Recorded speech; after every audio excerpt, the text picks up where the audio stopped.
Centre of मास कल शुरू किया हम लोगों ने, लेक्चर नंबर 2। सेंटर ऑफ मास की डेफिनेशन बता दीजिए, मैथमेटिकल क्या होता है ये बच्चों।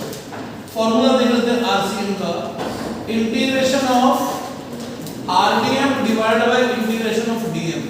क्या ये बात तुम सबको याद आ गई है क्या? हाँ जी बेटा, किसका होगा ना,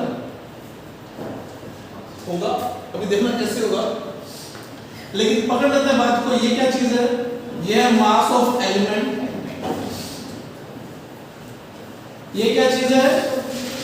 centre of mass of element, यानी position of centre of mass of element.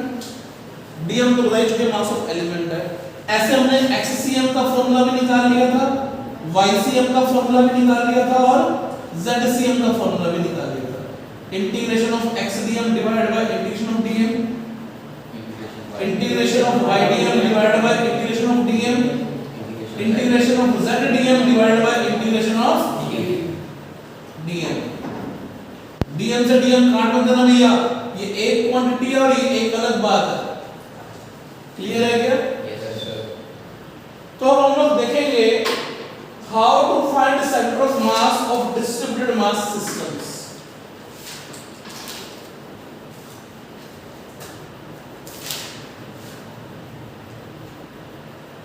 Distributed mass system, गड़बड़ मत करना, लाइन को समझना। डिस्ट्रीब्यूशन 4 प्रकार का होता है। कितने प्रकार का होता है? 4।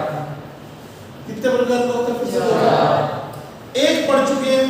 पहला डिस्ट्रीब्यूशन होता है पॉइंट मास डिस्ट्रीब्यूशन, ये हम पढ़ चुके हैं। इसमें अलग अलग पॉइंट मासेस गिवन होंगे। दूसरा डिस्ट्रीब्यूशन होता है लेंथ डिस्ट्रीब्यूशन। किस चीज का डिस्ट्रीब्यूशन? अभी हम मास का डिस्ट्रीब्यूशन पढ़ रहे हैं, तो लाइन डिस्ट्रीब्यूशन ऑफ मास। इसका क्या मतलब हुआ? जैसे आपके पास कोई रॉड आ गई, कोई रिंग आ गया, कोई सेमी सर्कुलर रिंग आ गया, लेकिन ये सारी लंबाइयां हैं, इसे मास लंबाई में बटा हुआ है। ये रिंग बोला और ये हमने सेमी सर्कुलर रिंग बोला। क्या तुम बच्चों को बात समझ में आ गई है कि रॉड का क्या मतलब है, रिंग का क्या मतलब है? ये लेंथ डिस्ट्रीब्यूशन है मास का। आने में जवाब दे दीजिए। इस कमरे में कोई लेंथ डिस्ट्रीब्यूशन बताओ भैया।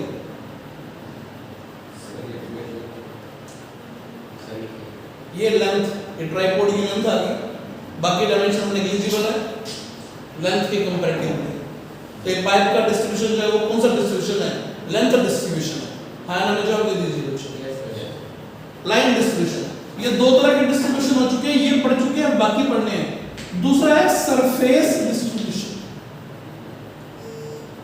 डिस्ट्रीब्यूशन मास के पढ़ रहे हैं। सरफेस डिस्ट्रीब्यूशन में जो मास होगा वो एरिया में डिस्ट्रीब्यूटेड होगा। एरिया में डिस्ट्रीब्यूटेड होगा का मतलब क्या हुआ? सिंपल सी बात है, जैसे डिस्क, यहां पर आपका एग्जांपल शीट, इसमें जो थिकनेस है, थिकनेस वो नेग्लिजिबल है, इसकी कोई मोटाई नहीं है, एरिया। क्योंकि थिकनेस आ गई तो सिलेंडर बन जाएगा, ये क्यूबॉइड बन जाएगा या क्यूब बन जाएगा, बराबर साइज का ले लिया तो। ये कौन सा डिस्ट्रीब्यूशन है? Area distribution. तीसरा डिस्ट्रीब्यूशन था ये वाला। चौथा डिस्ट्रीब्यूशन ले रहे हैं वॉल्यूमेट्रिक डिस्ट्रीब्यूशन, जिसमें मास वॉल्यूम में होगा। Mass distributed in volume. Example, diagram तो ऐसे बनेगा, लेकिन इसका नाम रखते हैं सफियर। यहां रखा था मैंने प्लेट, डिस्क भी ये प्लेट है, सर्कुलर प्लेट। डिस्क मतलब सर्कुलर प्लेट। क्लियर है जी? ये भी प्लेट ली हम लोगों ने, लेकिन यहां पर सफियर लिए हमने। ये वाला सफियर, सॉलिड सफियर लिया। किसमें आ गया, वॉल्यूम के अंदर आ गया। सॉलिड कौन लिया, मास किसमें आ गया, वॉल्यूम में आ गया। जवाब दे दीजिएगा, आपको डिस्ट्रीब्यूशन ऑफ मास समझ में आ गया क्या? देख के बता दीजिएगा, डिस्ट्रीब्यूशन ऑफ मास तुम सबको समझ में आ गया है क्या बच्चों? अब जब ये डिस्ट्रीब्यूशन समझ में आ गया तो अगले पॉइंट पे चलते हैं, उसको ध्यान से देखिएगा। लेंथ का एलिमेंट, लेंथ डिस्ट्रीब्यूशन हो, ये डिस्ट्रीब्यूशन लिख रहे हैं हम लोग। लेंथ डिस्ट्रीब्यूशन का जो एलिमेंट होगा, लेंथ डिस्ट्रीब्यूशन जब भी होगी तो हम लोग जानते हैं एलिमेंट पॉइंट मास कटेगा। एक स्टेप पीछे जाते होते हैं। लेंथ डिस्ट्रीब्यूशन का जो एलिमेंट है वो पॉइंट मास है। एरिया डिस्ट्रीब्यूशन का एलिमेंट क्या बनेगा, पक्का लेंथ बनेगी। और वॉल्यूम डिस्ट्रीब्यूशन का एलिमेंट जो होगा वो हमेशा एरिया बनेगा। अभी तक तुम्हें सेंटर मास किस सिस्टम का निकालना आता है ये सोच के बताइए। हमें सिर्फ पॉइंट मासेस का आता है जी, इसके लिए हमें कोई फार्मूला नहीं आता। वो भी आपने फार्मूला बताया, उसका प्रूफ अभी तक नहीं बताया। आपने कहा बताऊंगा, बताया आपने नहीं। आपने क्या कहा था कि आप उसका प्रूफ बताओगे, आप चुपचाप निकल लिए बता के कि ये फार्मूला होता है, प्रूफ तो तक नहीं बताया आपने। लेकिन फार्मूला पता है क्या होता है, क्या फार्मूला था भैया पॉइंट मासेस के लिए? RCM equal to m1 vector r1 plus m2 r2 plus so on divide by m1 plus m2 plus mn। ये किनके लिए था? अभी तक हमें इनके बारे में कोई जानकारी नहीं थी, हम कैसे करोगे। लेकिन डिस्ट्रीब्यूशन ये होते हैं, एलिमेंट रॉड के अंदर से पॉइंट मास कटेंगे। क्लियर है जी? और पॉइंट मास क्वेश्चन हमें सॉल्व करना था। आगे के स्टेप थोड़ी देर में क्लियर हो जाएंगे। क्या तुम्हें यहाँ तक की बातचीत समझ में आ गई है? yes. इसको लिखिए, उसके बाद हम लोग लिखेंगे steps to find centre of mass. कैसे सेंटर ऑफ मास निकाल सकते हैं वो चेक करेंगे। पहले यहाँ तक की बातचीत लिख लीजिए आप लोग बच्चों।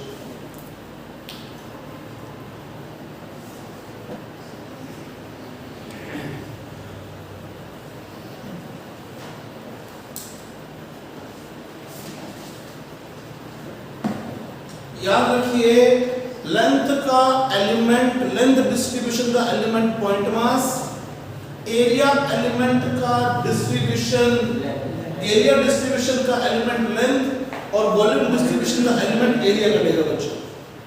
सारी चीजें थोड़ी देर में क्लियर हो जाएगी हम लोगों को। तो जब हम लोग देख रहे हैं, हटाना शुरू करते हैं इसको साइड से। फॉर्मूला हमारे सामने इंटीग्रेशन वाला,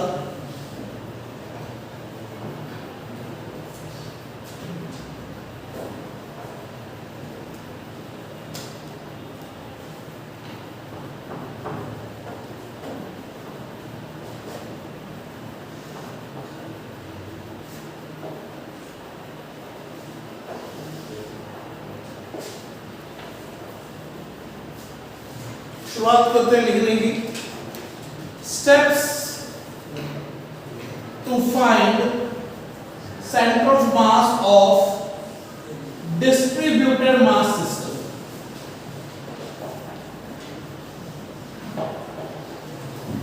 steps to find centre of mass of distributed mass system. ठीक है जी, ये हमारी हेडिंग है। बहुत आसान सा मामला है। सबसे पहले decide axis where C1 lies. ये तुम्हें डिसाइड करना है, ये तुम डिसाइड कर लिया करोगे। जहां डिसाइड नहीं होगा उसको प्रोसेस अपने आप समझ में आ जाएगा। Decide axis where C1 lies, तुमको कि डिसाइड कैसे करेंगे? कुछ जगह पे तय हो जाएगा कि इसका सेंट्रल मास x एक्सिस पर है, कुछ में तय हो जाएगा इसका सेंट्रल मास y एक्सिस पर है, कुछ में तय हो जाएगा कि इसका x कोऑर्डिनेट भी आएगा और y कोऑर्डिनेट भी आएगा। अगर x भी आएगा y भी आएगा तो दोनों प्रोसेस करने पड़ेंगे। लेकिन डिसाइड करना पड़ेगा कि किस किस तरह के कोऑर्डिनेट आपके पास आने वाले हैं। सिर्फ x कोऑर्डिनेट आएगा, सिर्फ y आएगा, सिर्फ z आएगा, x y दो कोऑर्डिनेट आएंगे, ये डिसाइड करना है। क्या पहला स्टेप हमें समझ में आया? पक्का बोल दीजिए। दूसरा step, find type of distribution and write mass density। ये मास डेंसिटी 3 प्रकार की होगी, थोड़ा मुश्किल लग सकता है स्टेप, लेकिन इतना मुश्किल भी नहीं है। फाइंड टाइप ऑफ डिस्ट्रीब्यूशन, आपको टाइप ऑफ डिस्ट्रीब्यूशन फाइंड करना है कि वो लेंथ डिस्ट्रीब्यूशन है या एरिया डिस्ट्रीब्यूशन है या फिर वॉल्यूम। फाइंड लिख दो, डिसाइड लिख दो, एक ही बात। और मास डेंसिटी फाइंड कर लो, या तो फाइंड कर लो linear mass density. Linear mass density का मतलब हो जाएगा मास per unit length. Unit length का मास निकाल के रखो। बताओ यूनिट लेंथ का मास क्यों निकाल के रख रहे हैं? यूनिट लेंथ का मास इसलिए निकाल के रख रहे हैं ताकि किसी एलिमेंट का मास निकालना हो तो उस तरीके से निकाल लेंगे यूज करके कि यूनिट लेंथ का मास इतना है तो इतनी लेंथ का मास कितना होगा, उससे मल्टीप्लाई कर लेंगे। आयना में जवाब दे दीजिए, क्या लाइन समझ में आ रही है? मास डेंसिटी निकाल के रखनी है। मास डेंसिटी का मतलब क्या हो गया? 3 तरह की मास डेंसिटी आएगी। Linear mass density, surface mass density. Surface density क्या लिख देंगे? इसका सिंबल लेते हैं लैम्डा, इसका सिग्मा लेते हैं। ये हो जाएगा मास पर यूनिट एरिया, और एक हो जाएगी सिंपल डेंसिटी या वॉल्यूम डेंसिटी। इसे रो से शुरू कर लेंगे, ये हो जाएगा मास पर यूनिट वॉल्यूम। इसका यूनिट किलोग्राम पर मीटर है, इसका किलोग्राम पर मीटर स्क्वायर है, इसका यूनिट किलोग्राम पर मीटर क्यूब है। जवाब दे दीजिएगा। यहां तक की बात समझ में आ रही है कि मास डेंसिटी निकाल लेंगे? जवाब दो भैया सारे जने। क्या तुम सबको बात समझ में आ गई है कि मास डेंसिटी निकाल लेंगे? मास डेंसिटी डिपेंड करेगा कि किस तरह का डिस्ट्रीब्यूशन गिवन है और वो निकाल लेंगे। कुछ क्वेश्चन में गिवन भी हो सकती है, ये सब समझ में आ रहा है कब गिवन है कब गिवन नहीं है, थोड़ी देर में सारी क्लैरिटी आ जाएगी। क्या पहला स्टेप समझ में आया? Yes sir. दूसरा स्टेप समझ में आया? क्लियर है दूसरा स्टेप? तीसरे स्टेप पे जा रहे हैं। Choose element whose center of mass is known। ऐसा एलिमेंट चूज करें जिसका सेंटर ऑफ मास बताओ। Fourth step, find mass of element, mass dm of element. इसका सेंटर ऑफ मास नोन था, पता है हमें। और पांचवा हो जाएगा RCM की डेफिनेशन लगा दो, और वो डेफिनेशन ये थी। आयना में जवाब दो। क्या पांचों स्टेप समझ में आ गए? एक्सियम है तो एक्सियम आ जाएगा, वाईसीएम तो वाईसीएम, जेडसीएम तो जेडसीएम। ये क्या चीज है जो तुम यहां डिसाइड कर चुके हो? क्या चीज? उस एलिमेंट का सेंटर ऑफ मास का कोऑर्डिनेट। अभी ये 5 स्टेप मुश्किल लग सकते हैं, लेकिन आने वाले 20 मिनट के अंदर यू विल फाइंड कि ये सारा कुछ जो बहुत आसान मामला है। प्रोसेस दूर है, लेकिन आने वाले 20 मिनट में डिसाइड हो जाएगा। ये 5 स्टेप बड़े आसान से हैं। पहले मैं इन 5 स्टेप को लिखूंगा तो क्वेश्चन बड़ा बड़ा चलेगा, लेकिन बाद में लगेगा कि ये सारा तामझाम तो एक ही लाइन का है। क्लियर है जी? वहां तक पहुंचते हैं। पहले ये स्टेप लिख लीजिए, पहले ये स्टेप लिख लीजिए, फिर उस चीज तक पहुंचेंगे हम लोग।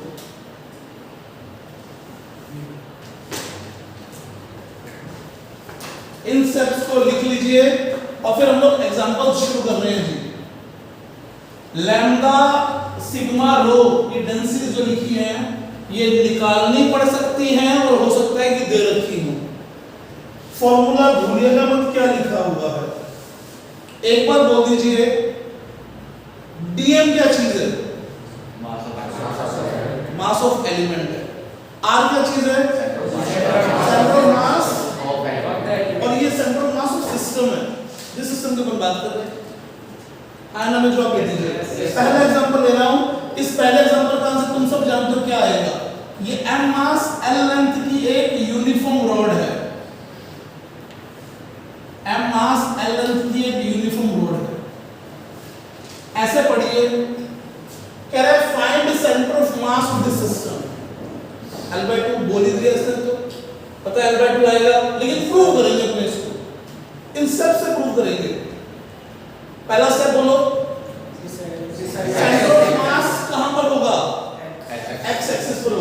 यानी फॉर्मूला यूज करेंगे xcm equal to xdm integration divided by dm integration. सिर्फ यही ध्यान होना चाहिए भाई सर, 100% फोकस रखिएगा इस बात पे। पहला स्टेप डिसाइड हो गया, उससे ये तय हुआ कि फॉर्मूला यही यूज करने वाले हैं, एक ही बार यूज करेंगे। y कोऑर्डिनेट नहीं आना, z कोऑर्डिनेट नहीं आना। क्या बात समझ में आ गई बेटा? डिसाइड किया, वो दिमाग में डिसाइड कर दिया। सेकंड स्टेप बोलो भैया, तो हम लोग सबसे पहले लैम्डा लिख देते हैं, मास पर लैम्डा का m/l। तीसरा स्टेप बोलो, एलिमेंट इसका पॉइंट मास आएगा, तय हो गया। अब एलिमेंट काटते हैं। एलिमेंट काटना लास्ट चैप्टर में भी सीखा था, दोबारा से सीख रहे हैं। एलिमेंट काटने के लिए हमेशा कितने कट लगेंगे? 2 कट लगेंगे। ये पहला कट, और दूसरा थोड़ा सा आगे जाके x प्लस dx पर, तो इसकी लंबाई पता भैया कितनी आ गई? इसकी लंबाई आ गई dx। और ये dx लंबाई जो आई, ये क्या चीज है? हम बोलेंगे ये पॉइंट मास है। अब मैं फिर से पूछता हूं, ये एलिमेंट क्या चीज है? ये एलिमेंट पॉइंट मास है। इस पॉइंट मास का सेंटर मास तो यही हो गया, यानी इसका सेंटर मास तो x ही आ जाएगा, लैम्डा आ गया। 3 स्टेप पूरे हो चुके, एलिमेंट चूज कर लिया और इसका c1 x पर ये तय कर लिया। 3 स्टेप पूरे हुए, यहां तक में जवाब दीजिएगा, तुम्हें क्लैरिटी आ गई है? Yes sir. साथ मत छोड़ना भाई, सब पहले बोल रहा हूं। अगले 5-7 क्वेश्चन तक साथ नहीं छोड़ोगे तो सवाल समझ में आएगा। थोड़ी मेहनत करो इस लाइन पे। पहला स्टेप वापस चले जाओ एक बार के लिए। हो गया क्या डिसाइड? दूसरा स्टेप डिसाइड करो भैया। हो गया क्या डिसाइड? हां जी सर। तीसरा स्टेप डिसाइड करो भैया, एलिमेंट क्या कटेगा? मैंने बोल दो फटाफट। एलिमेंट क्या कटेगा? शेप बोल दो। एलिमेंट क्या कटेगा? बोलना सीखो। एलिमेंट क्या कटेगा? पॉइंट मास कटेगा। लाउडली बोलो, पॉइंट मास। एलिमेंट क्या कटेगा? Point mass. एलिमेंट काटने के लिए कितने कट लगाने पड़ेंगे? 2। पहला कट x के सेंस पर, दूसरा उससे थोड़ा सा ज्यादा x प्लस dx पर, पॉइंट मास कट गया। 3 से पूरे चौथा स्टेप पे आ जाओ, एलिमेंट का मास लिखना है भाई सर। हम कहेंगे यूनिट लेंथ का मास इतना है, तो dx लेंथ का मास कितना हो जाएगा? dm भी आ गया। आइना में जवाब दो डियर। Yes sir. 4 स्टेप पूरे हुए, कितनी सी जगह में पूरे हुए तुम्हारे सामने? मैंने क्या कहा था, वो काम ना बड़ा दिख रहा है, वरना क्वेश्चन एक लाइन का है, आगे चलते तो ये स्टेप भी कम कर दूंगा मैं। तुम्हें समझ में आ रही है सारी चीजें? क्या ये बात समझ में आ गई? ये बात समझ में आ गई? डीएम आ गया सर। यूनिट लेंथ का मास m/l है, तो dx लेंथ का मास कितना आएगा? m/l dx। तो अगला स्टेप क्या है सर? xcm की डेफिनेशन वैल्यू पुट करनी है। Coordinate of centre of mass of element, वो x है, dm की जगह पर m/l dx। क्या ये x dm पूरा हुआ? Yes sir. और नीचे dm का इंटीग्रेशन, यानी m/l dx का इंटीग्रेशन। हालांकि dm का इंटीग्रेशन तो m ही बनेगा, सारे dm dm dm इंटीग्रेट करोगे तो m ही बनेगा, तो m क्यूब हो जाएगा। लिमिट कहां से कहां तक जाएगी? 0 से l, 0 से l। m/l से m/l कट गया। Yes sir. अरे बाहर आ जाओ, कांस्टेंट है, m/l से m/l कट गया। x dx का इंटीग्रेशन x²/2, और सिर्फ dx का इंटीग्रेशन x dx का इंटीग्रेशन x²/2, सिर्फ dx का इंटीग्रेशन x। ये आ गया l²/2, नीचे l। xcm की वैल्यू l²/2 और नीचे l, आंसर इज l/2। और ये सेंटर मास l/2 पर आना भी चाहिए था यार। आना में जवाब दे दो सर। तो मुझे पहले से दिख रहा था, अरे तेरे को दिख रहा था, लेकिन प्रूव करने का प्रोसेस सीखना तेरे को। क्या पूरे सब समझ में आने के? Yes sir. सही बोल रहे हो भैया? Yes sir. धीरे धीरे जब क्वेश्चन आगे बढ़ेंगे तो डायरेक्टली मैं यहां से स्टार्ट करूंगा क्वेश्चन, यानी ये स्टेप तो दिमाग में लिखा दूंगा तुम्हें। क्लियर है कैसे लिखते हैं? सोचना सिखा दूंगा। डायरेक्टली यही वाली बात शुरू करेंगे नहीं। फिर देखता हूं कि तुम्हें पूरा प्रोसेस समझ में आ गया कि सर ने स्टेप कोई भी नहीं छोड़ा बीच में, स्टेप सारे पढ़ाई किए यहां से यहां तक। जवाब दो रहे सारे जने, पक्का पता लग गया? ये पहला क्वेश्चन है, नोट कीजिए। ये भी पहला क्वेश्चन है सेंटर मास निकालने का, नोट कीजिए। क्वेश्चन का डायग्राम चाहो तो अलग से बना लो। ऐसे रॉड गिवन है, इसका सीएम ढूंढ रहे हो तुम लोग, बाद में अपने एलिमेंट काट लिया। कैसी रोड थी ये?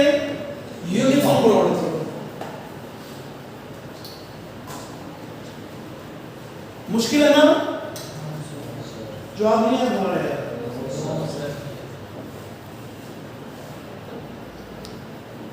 तो ये हमारा फर्स्ट एग्जांपल है रॉड वाला जो आपने देखा था। रॉड का एक सेकंड एग्जांपल देखते हैं। रॉड का एक सेकंड एग्जांपल लिख रहा हूं, सोच समझ के जवाब दीजिएगा। हटा लो वैसे सारी चीजें भाई, वो सारी की सारी चीजें लिखी हुई है वहां पे, कोई दिक्कत वाली बात नहीं है। इंपॉर्टेंट क्वेश्चन है, सबका ध्यान बोर्ड पे होना चाहिए, बात नहीं करना भैया, सबका ध्यान यहां होना चाहिए। कह रहा है ये एक रॉड है जो x एक्सिस पे पड़ी है, ऐसे पड़ी है। इसका लैम्डा गिवन है ax किलोग्राम पर मीटर। ये क्या चीज है? Linear mass density. लैम्डा की वैल्यू ax गिवन है, वेयर a इज कांस्टेंट।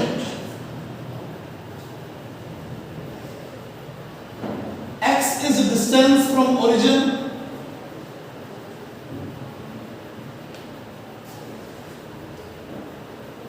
ठीक है जी? Yes sir. अरे समझ में आ रही है क्या कर रहे हैं? Yes sir. सबसे पहली चीज तू बता, a का यूनिट का क्या आएगा? a का यूनिट का a का। सबसे पहली चीज सेंटर में से पूछा है, क्या पूछ रहा हूं? यूनिट ऑफ a क्या होगा?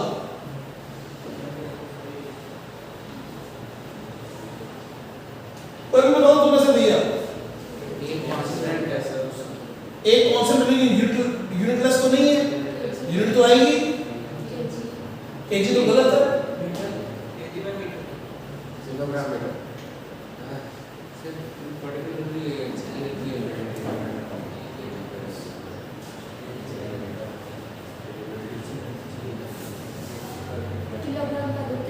किलोग्राम पर मीटर स्क्वायर। कैसे वैसा? ये खुद किलोग्राम पर मीटर है, ये मीटर कौन में आ गया? तुम्हें ए निकालना है। ए लैम्डा बाय x से आएगा, हां ना जो आपको दिया। Yes sir. लैम्डा 1 किलोग्राम पर मीटर में और 1 मीटर कौन आ गया? तो यूनिट आ गया किलोग्राम पर मीटर स्क्वायर, हां ना जो आपको भैया। Yes sir. क्या तुम सबको समझ आ गया? किलोग्राम पर मीटर स्क्वायर है, इनटू मीटर करेंगे तो 1 किलोग्राम पर मीटर रहेगा। तो a का यूनिट तो हमें क्या करना आ गया, जबकि डिमांड हमारी ये नहीं है, डिमांड हमारी भी यही है, locate COM of rod. Centre mass locate करना है। इसको देख के पता लग रहा है कि लीनियर डेंसिटी की कांस्टेंट नहीं है, x इक्वल टू 0 पर डेंसिटी है ही नहीं। जैसे जैसे x बढ़ रहा है डेंसिटी बढ़ रही है। इस रॉड की लेंथ l मान रहे हैं, तो यहां से जाने पे डेंसिटी बढ़ी, तो सेंटर मास सेंटर में तो नहीं आएगा, आगे की तरफ आएगा, क्योंकि यहां का मामला भारी है। Yes sir. बाकी डेंसिटी ज्यादा है। Yes sir. समझ में आ रहा है क्या? सच्ची बताना बेटा, गड़बड़ नहीं करना, झूठ नहीं बोलना बेटा, थोड़ा थोड़ा। तो लैम्डा इक्वल टू ax को पढ़ना सीख पहले। तो तुम सारे जने पहले लैम्डा इक्वल टू ax को पढ़ना सीखो। इसका क्या मतलब हुआ? a कांस्टेंट है, a की वैल्यू 1 2 3 4 5 कुछ भी हो सकती है। x क्या चीज है? ओरिजिन से डिस्टेंस है। क्या हर जगह पे लैम्डा, लैम्डा का नाम बोलो भैया सारे जने। लीनियर मास डेंसिटी यानी यूनिट लेंथ का मास। क्या x के बदलने से लीनियर मास डेंसिटी बढ़ रही है घट रही है? बढ़ रही है। x बढ़ेगा तो लीनियर मास डेंसिटी बढ़ेगी, यानी यहाँ का यूनिट लेंथ का मास अलग होगा, यहाँ के यूनिट लेंथ का मास अलग होगा, यहाँ के यूनिट लेंथ का मास अलग होगा। है ना? जवाब दो भैया। Yes sir. इससे तय हो गया कि ये यूनिफॉर्म रोड तो नहीं है। तो what kind of this road is? This is non uniform road. What kind of this road is? Non uniform road. जिसमें डिस्ट्रीब्यूशन सिमेट्रिक तो नहीं है, तो सेंटर मास सेंटर पे तो नहीं आएगा, इसके कहां आएगा? कहीं आगे आएगा, निकालना है। तो पहला स्टेप तो पता लग गया, x एक्सिस पे आएगा। लैम्डा अब निकालने की जरूरत नहीं है, लैम्डा गिवन है। Yes sir. क्या कहा था? या तो ये गिवन होगा या निकालना होगा। यूनिफॉर्म डिस्ट्रीब्यूशन है तो निकालना होगा, नॉन यूनिफॉर्म है तो उसको देना पड़ेगा। तू देख कैसे तेरे पास रॉड है, तो ये लैम्डा गिवन है। हां ना जवाब दो। तो तुम्हें ये बात समझ में आई? क्वेश्चन की वर्डिंग समझ में आ रही है क्या? Yes sir. अच्छा, ये दो स्टेप पूरे हो गए, ये दो स्टेप पूरे हो गए। तीसरा स्टेप एलिमेंट। एलिमेंट तो रोड का पॉइंट ही घटेगा, जिसमें कोई डाउट ही नहीं है हमें। ये dx का एलिमेंट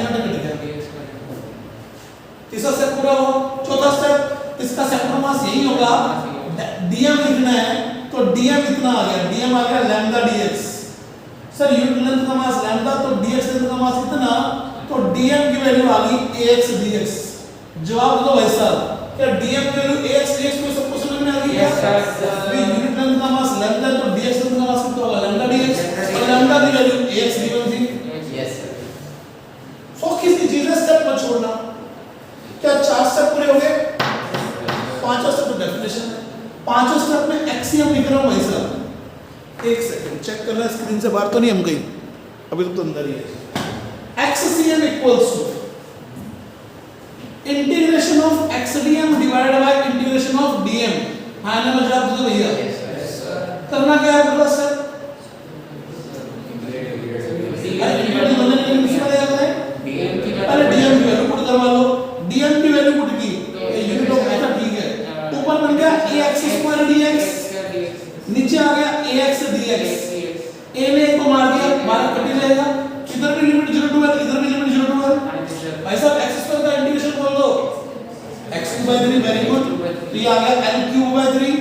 x dx का इंटीग्रेशन बोल दो भैया, x²/2, ये आ गया n²/2। तो आंसर आ गया 2l/3। क्या सेंटर ऑफ मास का कोऑर्डिनेट तुम्हें समझ में आ गया क्या भैया कि 2l/3 कैसे आया? आवाज में बिल्कुल दम नहीं है, फोका सा मामला है, बाकी सारी मैथमेटिक्स है। जिसको स्टेप आते हैं उसके लिए काम मोमेंट्री है, अभी मोमेंट्री नहीं है। It will take 5 to 10 minutes अभी, लेकिन बाद में ये काम विद इन 1 मिनट का है। 4 से 5 पर लिख के देख लिया तो विद इन 1 मिनट का काम नहीं होगा। क्या चीज फ्लुएंट करनी है, स्टेप्स फ्लुएंट करने दिमाग के अंदर, ये वाले स्टेप्स फ्लुएंट करने। क्या कहा था, या तो लैम्डा निकालना होगा या दिया होगा। निकालना कब होगा, जब यूनिफॉर्म डिस्ट्रीब्यूशन होगा तो लैम्डा निकालना होगा, और नॉन यूनिफॉर्म डिस्ट्रीब्यूशन होगा तो उसको लैम्डा देना पड़ेगा। हमें क्या पता कैसा डिस्ट्रीब्यूशन, यस और no? Yes, sir. Very obviously yes sir. नोट करें मेरे बच्चों इस सारी चीज को। अब चेक रखिए, ये सेकंड एग्जांपल है, स्टेप वही के वही पढ़े हैं, स्टेप को चेंज नहीं करूंगा, ये सारे क्वेश्चन चेंज होते चले जाएंगे, वो स्टेप तुम्हारे सामने वैसे के वैसे रहेंगे। क्लियर है जी? नोट कीजिए यहां तक चीजें। अब बोलो बेटा।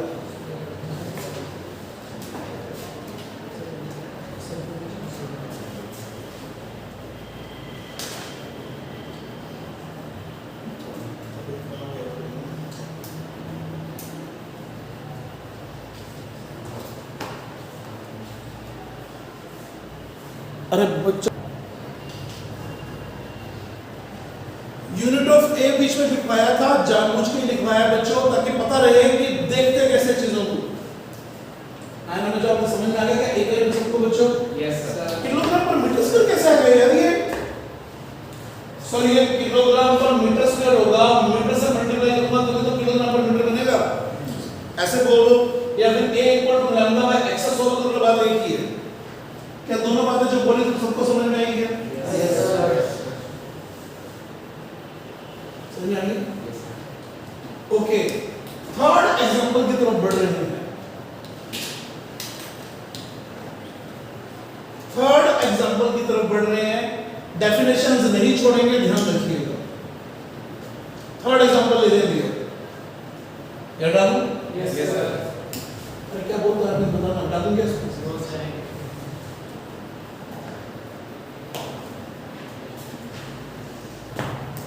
तीसरा स्टेप क्या है, एलिमेंट चूज करना जिसका सी वैल्यू पता हो। चौथा स्टेप है डीएम निकालना। पांचवा स्टेप है आरसीएम को लिखना। इस जगह को बेटा डालूंगा इस बार भैया, फिर जगह बन जाएगी क्वेश्चन सॉल्व करने के लिए हमारे पास। ओके ये 3 4 5 यहाँ लिख दिए यार, ठीक है क्या? Yes, sir. एग्जाम्पल नंबर पे जा रहे हैं, थर्ड पे।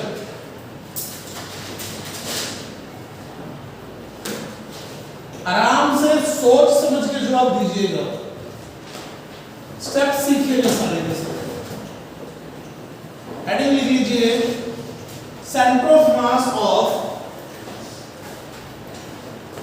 सेमी सर्कुलर रिंग, क्योंकि ऐसे पढ़िए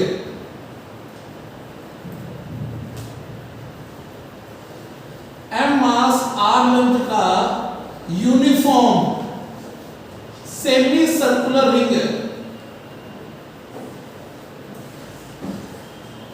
ये ओरिजिन है भाई साहब। इसका सेंटर ऑफ मास निकालना डियर, शुरू हो जाओ। स्टेप बोलना शुरू करो भैया। सर पहले तो एक्स डिसाइड करो सेंटर ऑफ मास कहां पे होगा।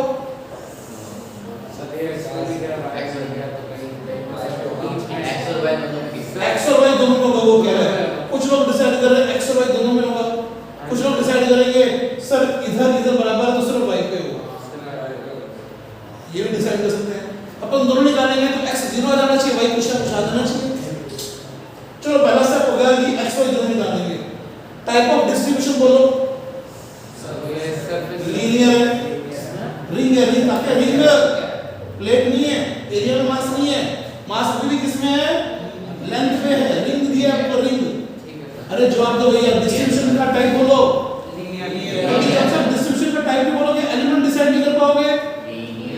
तो ठीक है, लीनियर डिस्ट्रीब्यूशन हो गया जी। और एंगुलर डिस्ट्रीब्यूशन में भूलेंगे नहीं। तो नेक्स्ट स्टेप आ गया लैम्डा निकालना। क्या तुम्हें लैम्डा समझ में आ गया क्या? पाई आर लेंथ का मास है m, तो यूनिट लेंथ का मास m by पाई आर। क्या तुम्हें लीनियर मास डेंसिटी समझ में आ गई क्या बच्चों? Yes sir. गड़बड़ नहीं करना, यहाँ पर ध्यान रखना सिर्फ। सबका ध्यान यहाँ पर होना चाहिए, बड़े आराम से होना चाहिए। हितेश कुमार इंपॉर्टेंट चीजें ध्यान से देखना भाई, तेरे को धीरे सब समझ में आएगा बेटा, चेक करना इस बात। एलिमेंट काटना है और ये एंगुलर डिस्ट्रीब्यूशन है, एंगल वाइज चल रहा है। और हमें एलिमेंट में उस एलिमेंट की लेंथ चाहिए होगी, मतलब आर्क की लेंथ चाहिए होगी। आर्क एंगल से डिसाइड हो सकता है। हमने क्या किया, हमने यहां से थीटा एंगल पर जाकर एक कट लगा दिया और दूसरा cut theta plus D theta पे लगा दिया, तो ये डी थीटा लेंथ का एलिमेंट बाहर आ गया। और इसका सेंटर ऑफ मास कितना होगा? सेंटर ऑफ मास एलिमेंट का पता होना चाहिए, इसका सेंटर ऑफ मास यही होगा जी। तो ये हो गया r cos थीटा और r sin थीटा। इस एलिमेंट के दोनों कोऑर्डिनेट मुझे पता है, फाइनल में जवाब दो भैया। यस। गड़बड़ नहीं करना, इंपॉर्टेंट मामला है बड़ा, आसान नहीं है पहली बार में। कुछ के लिए तो बहुत आसान है, कुछ के लिए बिल्कुल आसान मामला नहीं है, बहुत मुश्किल मामला है। पहला सब डिसाइड करो। सब डिसाइड हो गया कि centre of mass y axis पे होगा, कुछ नहीं लगी x पे निकालूंगा, निकाल ले। Second the type of distribution निकाल लेंगे। तीसरा स्टेप इंपॉर्टेंट रहता है आंसर। एलिमेंट जिसका C1 पता हो, एलिमेंट तो पॉइंट में सी लगेगा। Yes sir. ये छोटा सा ही है, डायग्राम में बड़ा दिखाई दे रहा है, बाकी यहां पे कुछ सा छोटा सा ही तो है, b तो बहुत नजदीक था। अब इसका कोऑर्डिनेट क्या लिखोगे? अगर ये कोऑर्डिनेट है तो इसका मामला इतना x है, इतना y है, ये रेडियस r है, तो ये r cos थीटा और ये r sin थीटा है। यस क्या आपको एलिमेंट के C1 की कोऑर्डिनेट पता लग गई क्या? Yes sir. आवाज नहीं है तुम्हारी में। Yes sir. तो यहां तक का मामला होगा खत्म। बारी आती है इसकी। इस एलिमेंट की लंबाई कितनी है? इस एलिमेंट की लंबाई है r d थीटा। ये कैसे आ गया? Theta equal to arc upon radius, तो arc equal to r d theta ही आएगा। Yes sir. dm निकालना था सर, यूनिट लेंथ का मास है m by pi r, तो r d थीटा लेंथ का मास आ गया m by pi d theta. क्या तुम्हें एलिमेंट का मास समझ में आ गया? Yes sir. पहला स्टेप गया, दूसरा गया, तीसरा गया, चौथा गया। अब पांचवें अपने को x से और y से दूर निकालने हैं। Yes sir. और हम सब जानते हैं कि x से 0 आएगा। Yes sir. हाँ ना, जवाब दो। Yes sir. मैं आगे नहीं बढ़ पाऊंगा जब तक तुम लोग मुझे ये एश्योरेंस नहीं देते कि तुम्हें यहाँ तक का मामला समझ में आ गया। Yes sir. चलो बढ़ जाते फिर अपने, इतना ही कॉन्फिडेंटली बोल रहे हो। एक्सियम का फॉर्मूला हो जाएगा integration of x dm divided by integration of dm. Value लिखते हैं, x की वैल्यू कितनी है Raje? r cos theta. Dm की वैल्यू कितनी बेटा? m by pi d theta. तो पूरा हो गया x dm। Limit from 0 to pi, पहला एलिमेंट यहां काट रहा हूं 0 पर और सारे रिंग के लिए लास्ट एलिमेंट यहां कटेगा थीटा इक्वल टू पाई पर। क्या तुम्हें लिमिट भी समझ में आ गई? 0 से पाई रखनी है और नीचे भी इंटीग्रेशन ऑफ dm का मतलब m by pi d theta 0 से लेकर पाई तक। हाँ ना, जवाब दे दीजिए। Yes sir. ये वाले m by pi से ये वाला m by pi कट गया, यहां पर r बाहर आ गया। cos थीटा का इंटीग्रेशन होता है sin थीटा। Yes sir. चाहो तो मैं इंटीग्रेशन लिखता हूं या फिर एक से फालतू लिखता हूं, पर अब पता है ये cos थीटा का इंटीग्रेट करना है, एक से फालतू लिखता हूं यार। ये cos का d थीटा बचा, ये इसके साथ का मामला डायगोनल के साथ divide by integration of d theta 0 से पाई, ये भी 0 से पाई। वैल्यू सॉल्व कर रहा हूं, समझ नहीं आ रहा जवाब देना जरूर। एक्सियम क्यों लिख रहे हैं r, cos थीटा का इंटीग्रेशन हो गया sin थीटा और नीचे इंटीग्रेशन होगा d थीटा का थीटा। लिमिट लगा रहे हैं r, यहां आ गया पाई, sin पाई भी 0 होता है और sin 0 भी 0 होता है भाई साहब। अरे जवाब दे दो, sin पाई भी 0, sin 0 भी 0, sin 180 भी 0 होता है, sin 0 भी 0 होता है। एक्सियम तो 0 आ गया भाई साहब। एक्ससीएम तो 0 आ गया भाई साहब। जानना चाहूंगा क्या तुम्हें यहां तक का मामला समझ में आ गया क्या? पक्का बोलो। वाईसीएम आना चाहिए था, वाईसीएम अभी भी आएगा। वाईसीएम से ऐसे सॉल्व होगा, वाईडीएम डिवाइड बाय डीएम, वाईडीएम में वाई आर से थीटा लिखना और कोई चेंज नहीं है, आर साइन थीटा, बाकी वही चीज बार आर बचेगा, m बाय पाई कटेगा। तो मैं वाईसीएम को डायरेक्टली यहीं से पिक कर रहा हूं, यानी यहीं से। ठीक है। तुम्हें नहीं समझ में तो जवाब देना फिर पूरा लिख दूंगा, लेकिन इस cos की जगह पर sin थीटा आएगा और नीचे अभी भी t थीटा ही पड़ा है। यार जवाब दो कि तुम्हें समझ में आ गया? Yes sir. ये पूरा सॉल्व करके लिखना है। Yes sir. sin थीटा का इंटीग्रेशन तो बेटा कितना होगा? Minus cos theta. Very good यार, वेरी गुड भाई साहब।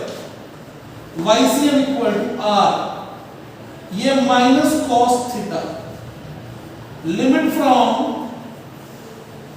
और नीचे d थीटा relation theta, limit from 0 to pi.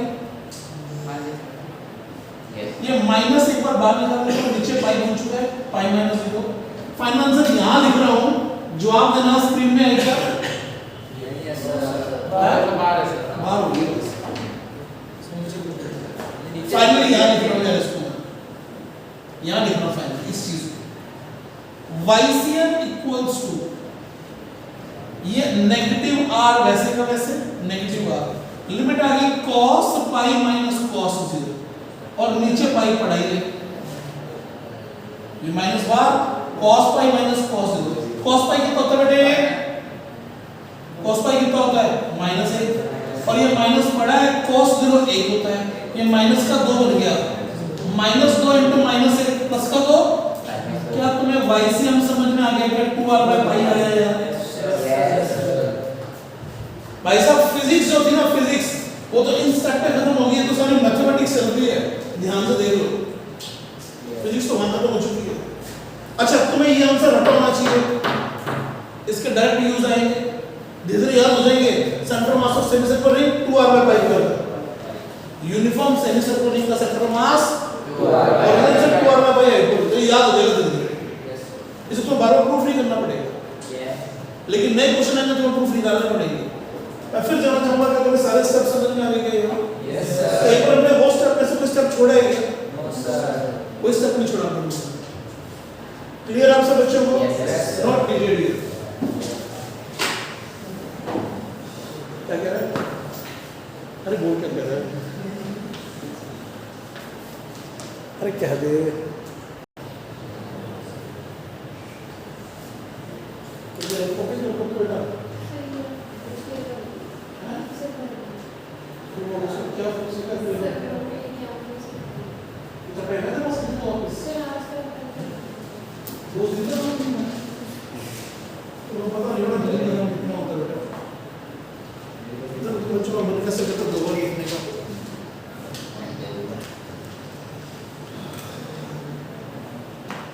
Semi circular ring का सेंटर ऑफ मास आपके पास आया है 2r बाय पाई पर।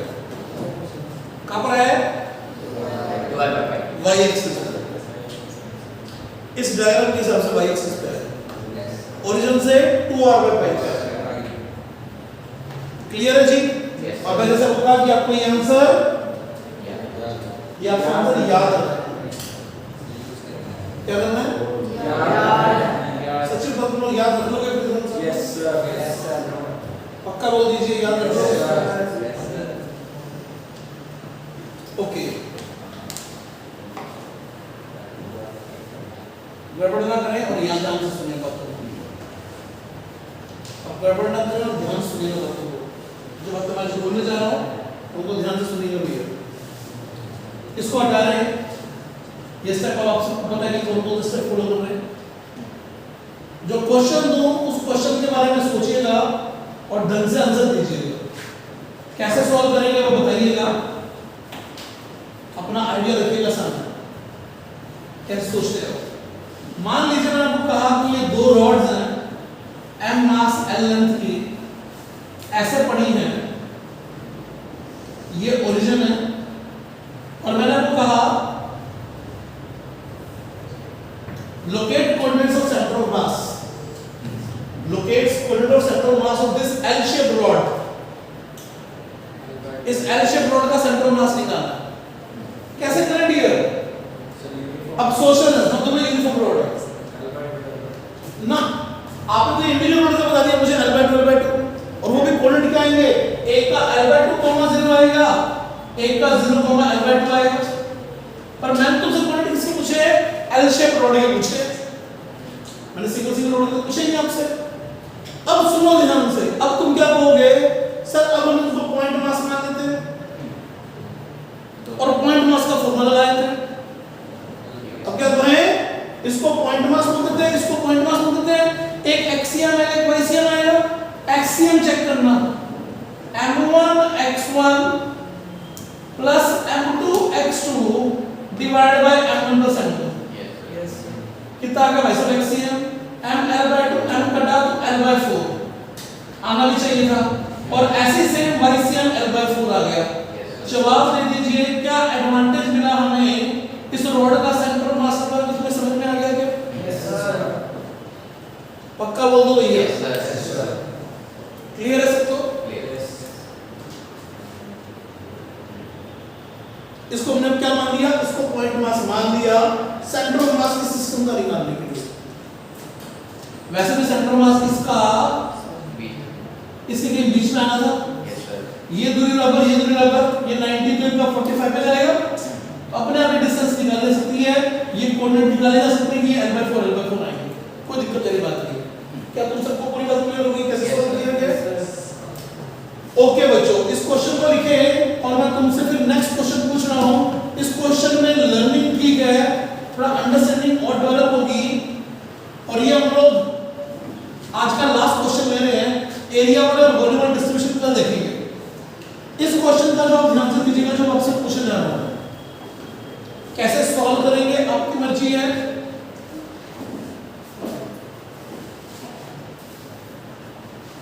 आपके पास 5 मिनट है क्वेश्चन सॉल्व करने के लिए। आपके पास क्वेश्चन में इस बार m मास r रेडियस का एक क्वार्टर रिंग है। ये क्वार्टर रिंग है। क्वेश्चन बन सकता है सेंटर ऑफ मास को लोकेट करो, या क्वेश्चन बन सकता है तो लोकेट करना, कोऑर्डिनेट्स बताने हैं। सेकंड क्वेश्चन बन सकता है distance of COM from origin. Solve के लिए बच्चों आपके पास 5 मिनट सॉल्व करने के लिए। यूनिफॉर्म क्वार्टरिंग है।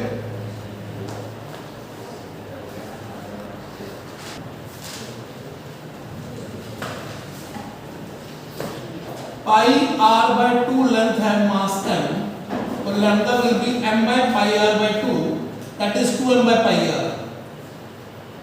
एलिमेंट आपके पास r d थीटा आ चुका है, थीटा एंगल में चल के, तो मास आ गया 2m/pi r into r d theta, that is 2m/pi d theta. फटाक से जवाब दो, क्या dm समझ में आया क्या यार? नहीं बेटा, क्या ये समझ में आ गया? Yes, sir. इसे कोऑर्डिनेट क्या है? इसे कोऑर्डिनेट अभी भी r cos theta r sin theta है। पहले एक्सियम निकालते हैं, इस बार एक्सियम भी आएगा वाईसीएम भी आएगा। एक्सियम की वैल्यू लिख रहा हूं, इंटीग्रेशन ऑफ x dm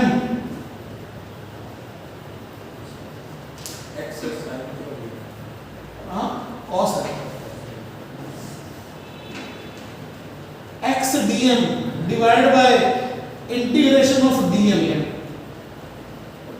तूने लिमिट कर लगाई है 0 से पाई बाय 2 लिमिट 2r/पाई आएगा, बिल्कुल सही कह रही है बेटा। एक्सियम इक्वल टू 2m/पाई कट चुका है, r cos थीटा, r तो बाहर चला गया, cos theta integration sin theta, limit from 0 to नीचे d theta integration theta, limit 0 to pi by 2, ऊपर r sin 90 minus sin 0 divide by pi by 2, ये 2 ऊपर गया, r ये रहा, पाई ये रहा, sin 90 1 हो गया। तो एक्सियम की वैल्यू 2r/पाई आई है भाई साहब। हाँ ना, जवाब दीजिए। Yes, sir. अब सोचिए कि तुमने कहां गलती की, लिमिट गलती की, तूने कहां गलती की? सही है। तेरा सही है, तेरा तेरा भी सही है, तेरा भाई सच बोल। वाईसीएम कितना आएगा? वाईसीएम भी आएगा 2r/पाई, अभी भी 2r/पाई आएगा। कर लो इंटीग्रेट, किसको रख के इंटीग्रेट करना है? अब r sin थीटा को रख के इंटीग्रेट करना है। r sin थीटा 2r/पाई d थीटा, ये लिख के वाईसीएम निकालना, तो ये भी आ जाएगा 2r/पाई। दोनों आंसर क्या आएंगे? 2r/पाई 2r/पाई। क्लियर है बच्चों? आ जाएगा, पक्का बोल दो। Yes, sir. इस क्वेश्चन का आंसर क्या लिखूं?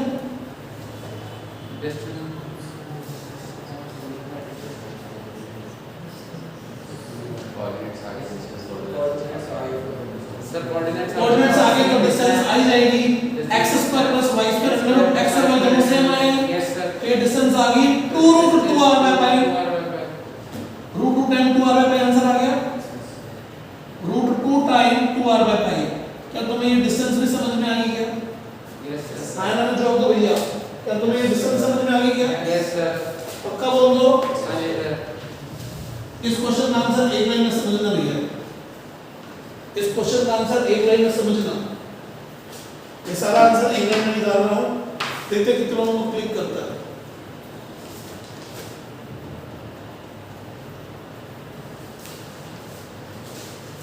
इसका सेंटर ऑफ मास मान लो यहां पर है, आयना में जवाब दो। हाँ जी, sir. आएगा तो 45 डिग्री का डाउट नहीं हमें, Yes, ये sir. सिमेट्रिक लाइन पे आएगा, x और y बराबर ही आएंगे क्योंकि 45 लाइन पे चलेगा ये सिमेट्री से। ढंग से सुनना, एक लाइन में आंसर आएगा। अगर इधर भी रिंग होता तो सेंटर ऑफ मास इसका ऐसा ही कहीं -xy आता, लेकिन पूरे सिस्टम का y यही आता। Yes, sir. और ये y पक्का 2r/पाई है पिछले क्वेश्चन के हिसाब से। तो मतलब ये 2r/पाई है, तो 45 के हिसाब से ये भी 2r/पाई होगा क्वार्टर रिंग में, ये भी 2r/पाई, ये भी 2r/पाई, तो ये डिस्टेंस 2√2r/पाई आ चुकी है। क्या तुम्हें ये शॉर्टकट समझ में आ गया क्या यार? Yes, sir. नहीं समझ में आया तो लास्ट के 2 मिनट बार-बार रिमाइंड करके देखना भैया।